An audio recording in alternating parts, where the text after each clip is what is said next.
Free audio post-production by alphonic.com.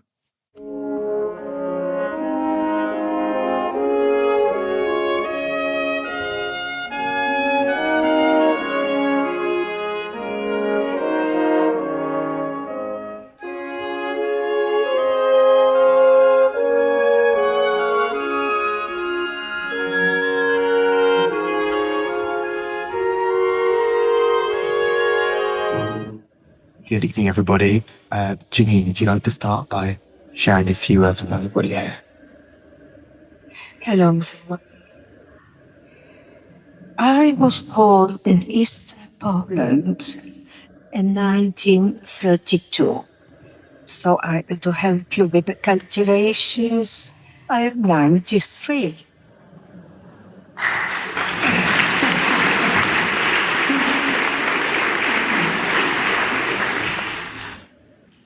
Now, I want to tell you a little bit before the war in Lwów, when I was born, which is not anymore Polish, it's Ukrainian. I lived right in the center of Lwów with my parents and my brother, who was 2 years younger. My grandmother would take care of me, and she always used to tell me stories, fairy tales, or stories from the Bible. My parents were quite keen on education. And I remember starting to learn to play the piano. And my mother even took me to see my first film. I must have been about 6. And I remember it was maybe, I don't know if anybody remembers, it's such a long time ago. I think it was Shirley Temple who was in it, dancing. She was a smoker. I used to occasionally go to the synagogue with my father. Our synagogue was an Orthodox synagogue, which means that men sit on one side, women on the other. They don't mix. But as I was a small child, I was allowed to sit with my father. And you know, they made a lot of fuss of me. And I liked it. We used to go on holiday, of course not very far, to the next village. And I managed to save some photos. Unfortunately, I have no time to show them to you, of us being in a small village on holiday with my mother, my uncle, my auntie. So we were quite an ordinary, modest family. We had a little flat where we lived on the second floor, 1 bedroom with 4 of us slept in a little room we used to have as a dining room and a kitchen. In 1939, I was 7, my brother was 5. The war started, and you know, most likely Russia and Germany decided to have a pact, and they divided Poland into 2. Western Poland became German, Eastern Poland, where we lived, became Russian, and the Russians came to our town. My life under the Russians didn't really change that much, except I was sent to school, because at 7, a lot of children in Poland start school. In 1941, the Germans decided to forget, perhaps, about the pact they had with Russia. They started bombarding Lwów, not very much, because very soon the Russians left and the Nazis came to our town. As soon as they arrived, they started persecuting the Jews. And the first action was to round up the Jewish men And one day when we were in our flat, my mother, my brother and I heard on our staircase the Gestapo, German police, screaming and calling the Jews by their place of names. And my father came running in and he said, the Germans are after me. And my mother locked the door, and my father, in order to escape, jumped from our second floor balcony onto the first floor balcony and hid underneath. The Gestapo started banging at our door. My mother had to let them in. They didn't find my father and they left. I didn't know what it was all about. And I asked mother, what is happening? My mother said, they want to take away the Jewish men because we are Jewish. And I became very frightened to see these armed soldiers who wanted to take away my father. About a couple of hours later, my father survived this job, but broke his leg, came back, and very soon we were told to leave our flat to take the minimum. They gave us a room in a small house for the four of us. My grandmother would come with us and she would sleep in the corridor. My cousin Nina and her mother and her parents and her brother who lived on the first floor of the flat, they too were thrown out of their flat because they wanted to take over all the flats and houses of the Jewish people and everything they possessed. We're in that flat where my auntie came one day and she said, try and hide when you hear the Gestapo. So my parents dug their hole under the wardrobe, and when we heard the Gestapo calling, my mother, my brother and we hid in that hole under the wardrobe. But there was no room for my father and my grandmother, and they hid in the loft of that house. The Gestapo found them hiding in the loft. I don't know what they did to my grandmother. I remember hearing her screaming. They didn't find us hiding in the hole under the wardrobe. They didn't find my cousin Nina and her mother who hid in the wardrobe. Her father and her brother were hiding in the loft. They took them away. And when it was quiet, we came out. And very soon I asked my mother, what happened to my father and my grandmother?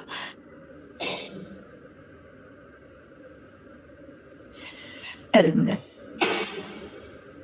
my mother said, my mother was shot, my father was shot, and my grandmother was shot. You see, people think that most of the Jews were deported. Most of the Jews in Eastern Poland, all the Eastern countries like Latvia, Lithuania, Estonia, they were shot, they were chosen. They started to deport them because the soldiers found it very difficult to shoot the children. So my mother was left with two small children, and we had no food. So my auntie managed to buy to sell some clothes, and the money she got, she bought some food for us. Then again, we were told to hide. We had the Gestapo, so this time we hid in kennels, which was sort of like a shed in the yard. I was sitting holding on to my brother. My brother was there, my cousin and her mother were there. And I remember seeing through the wooden slats the Gestapo approaching. And you know, I was so frightened that I didn't look at their faces. I always only looked at their boots. They always had these shiny black boots. And these boots gave me my which I had for years. Fortunately, they didn't find those papers. We were told to move to the ghetto. We were getting a small room for my mother, my brother, and myself. My mother very soon became ill. The conditions of the ghetto were so terrible. People were dying. There were corpses lying on the pavement. They were hanging people, leaving them for days and forcing us to go and look at them, to create terror. My mother became more and more ill, so my uncle, in order to protect her, carried her into the cellar of that building. I went with her. She was lying on this iron bed. The conditions were horrible. She and my rights rolling around. My mother didn't look at me. She didn't talk to me, and I couldn't understand why. Because my mother had always been very, very affectionate, and I ran out. And my uncle told me my mother had died. My uncle found the family to hide my brother and me. He paid everyone. One morning, the doctor of the family, who was about 20, came with a German soldier with what we used to call an SS. They were the most cruel. I knew she brought him to kill my brother and kill me, because back then they were killing all the Jews, and they killed my brother. He was 7. They buried him alive. For some reason, I cannot understand, he didn't want to kill me. He told me to walk, and I started walking. I thought he might shoot me, but he didn't. And I walked and walked and found the woman. I never told anyone I was Jewish, of course. I came to stay with her, and then she learned I was Jewish, so she said she couldn't keep me any longer. So I had with me a name and address of a young Polish man called Edek, as we would pronounce it. Edek was the patron of the convent, and he was a friend of the family, and he hid 14 Jews, including me. We hid in a home on the stage floor. After about a year, I left the home, and I traveled to Poland and found a job to work as a maid. I was 11 and a half. Of course, nobody never suspected me. They didn't suspect a small child to be Jewish. Although I had false papers, nobody asked me. So I stayed in that village until the war ended. Janine, thank you. I know I speak for everyone in this room to say it's such a moving privilege to hear your testimony. I'd like to ask you a little bit about what then happened, your experience of the end of the war and of liberation. What were your emotions at that point in time? So when I came to that village, I wrote to Eddie to give him my address. But nobody replied, so I thought everybody was dead. But 6 months after the war, my auntie came and she took me to Krakow and put me in a children's home for Jewish children who survived hiding or forged papers, where I met my cousin Nina. But after the war, there was a lot of anti-Semitism. I didn't want to stay in that village because I worked as a maid and I wanted to go to school and I didn't want to spend my life cleaning houses. I wanted to learn things and so I was very happy when my aunt came, and although there was a lot of anti-Semitism after Poland, and in fact, when some of the survivors went to their flats or houses, unfortunately some of the Poles killed the Jews to get their house or farm. So we left for Paris. Could you tell us a little bit about what life was like in Paris, and then after that, quite soon to the UK as well? And what was it that brought you to the UK, and how did it compare to your experience in France? Well, so in 45, I went to Paris with my cousin Nina and my auntie came. Of course, she was still young. She didn't have any money. She put us in a children's home for Jewish French children, because France still was occupied and most of the Jews perished. I very quickly learned French, so I went to school. My education is French. My language is French. But English as well.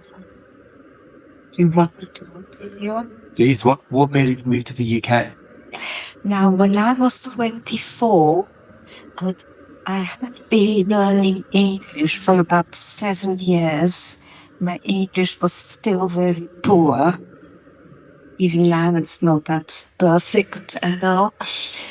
And I decided to go to England just for 2 or 3 months. Improve my English, and I met an English lover. Sister. You know, this is the end. We got married. And I have 2 sons and 2 grandchildren, and I love them very much. I try to teach my sons to be kind to people, to respect minorities, and to stand up to hate and persecution. For many survivors, there was a long period of silence after the war. What made you decide that it was important to start sharing your testimony? Yes, I couldn't speak for 50 years. I would cry at night. I was always afraid for my children to be upset. So I didn't want them to learn all the details. But I remember the day, 1996, my son said to me, it's very important that people hear your story. And they arranged for me to be interviewed and to be filmed for the Shono Foundation. And I became so upset. The lady who interviewed me said that I needed some help. And I had some help from a psychotherapist for about between 3 and 4 years. And then one day he said I was ready to speak in schools. And that's how it happened. It must have been perhaps 2001 when I started speaking. My late husband always came with me and encouraged me to speak. But at first it was very difficult. So I had to write down my story because I was worried about forgetting the chronology. But now I remember every detail before the war, during the war, and after the war. As we've heard from our previous speakers, this year's theme for Holocaust Memorial Day is bridging generations. Now, you talk often to younger people like myself, like leading in this room. What do you hope that the younger generation take away from your testimony? Well, I hope that they will never forget, as everybody else will never forget, to what happened to the Jewish people.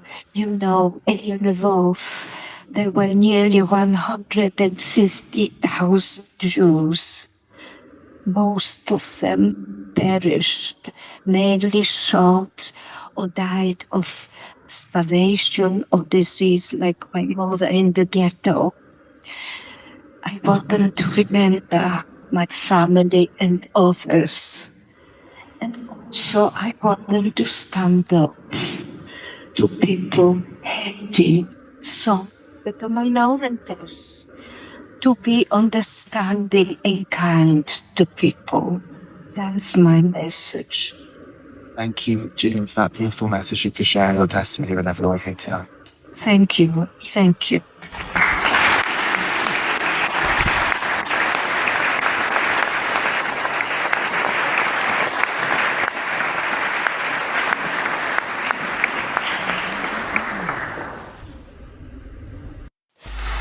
Free audio post-production by appalling.com.